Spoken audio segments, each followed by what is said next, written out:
checking. When your desk is a fright, does it indicate you have lots of things to do and several different projects underway at the same time? This is John Checky, co-founder of Checky Financial and co-author of Spend Time, Save Money.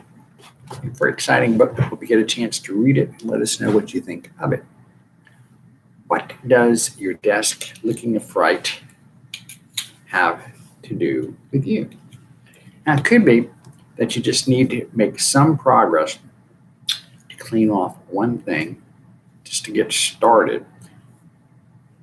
Why? Perhaps there's lots of things over time you're trying to get to do. If we just pick one thing to make progress, that can be very helpful and start up some momentum for us. I'll give you, for instance, last year in September, finally reached the culmination of a plan that I had had for 4 years, and that was to consolidate the cars that I had and buy a really cool car that I've been wanting to buy for at least 4 years, actually more like 45 years, and it was an S model Mercedes-Benz convertible. And you can say, how on earth could you want to buy something for 45 years? Well, years ago, they stopped making that car, the S convertible from Mercedes-Benz. And it was a bigger convertible with lots of room in the back seat, lots of room in the front seats, and a pretty good sized engine to pull it around. And they literally stopped making those for about 50 years. At the time, more recently, that I decided, yes, I'm going to break down and buy one of those. They came out with a new model in 2017.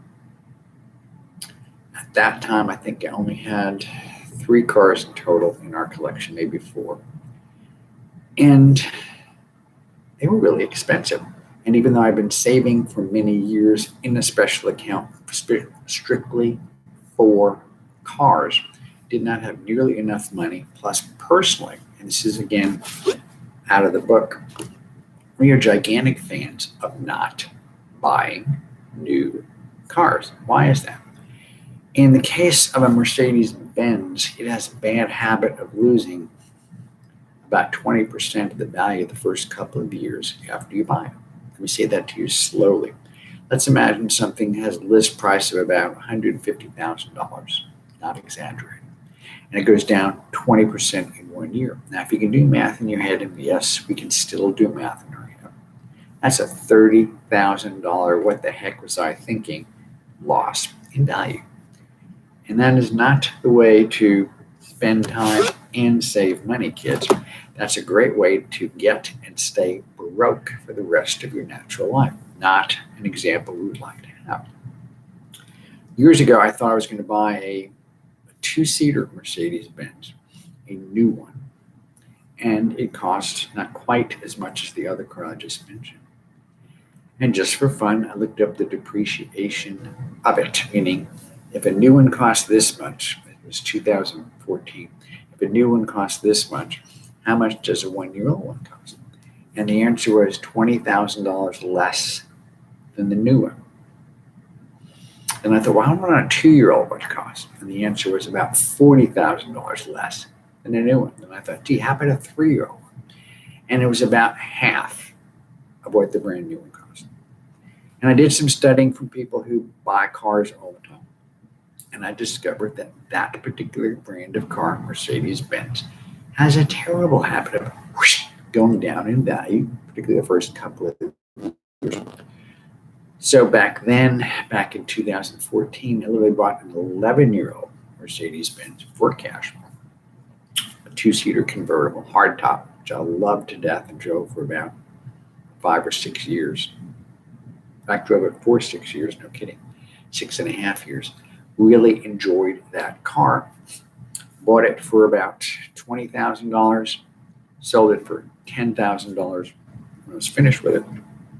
Did put some other money in it, but I lost a lot less money than if I had bought a 2014 and sold it in 2020. So what's the moral of this story? Let's get back to the messy table or desk. Now, there's some of us, Michael Burnoff would be another one, who says, yes, I'm messy, but I know where everything is in that stack.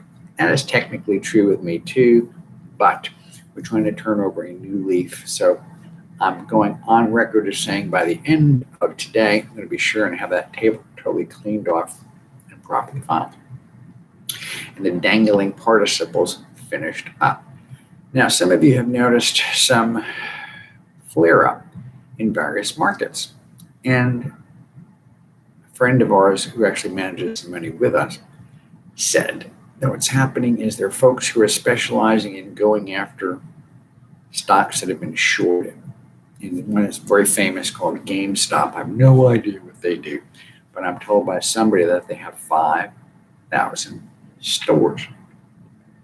Just to say 5,000 stores gives me a lump in my throat because just the thought of trying to keep track of what in the heck 5,000 stores could be doing, how they could be properly run, cleaned, maintain stock, maintain employee morale, properly train people to be service oriented, properly train supervisory folks to realize the most valuable asset we have in the store are the employees. Let me say that slowly. The most valuable people we have, if we're in the GameStop business, in my opinion, are the employees. If you don't have a business, but you do have a family, the most valuable people you have are the members of your family. No kidding. If you're lucky enough to live long enough for your kids to grow up, be on their own, and have their own families, then we have to look at our spouses, in my case, my wife Susie, and make sure that we are properly being there for our spouse, if that makes any sense to you. And we're told by any number of good friends that if you're out of relationship, rather in relationship, improving your communication skills seems to be of some consequence. And getting rid of your messes seems to help communication a great deal, because we no longer look like a clutter bug in terms of all that stuff. So have fun, be well. This is John Checky. Look forward to seeing you sooner rather than later. Hi.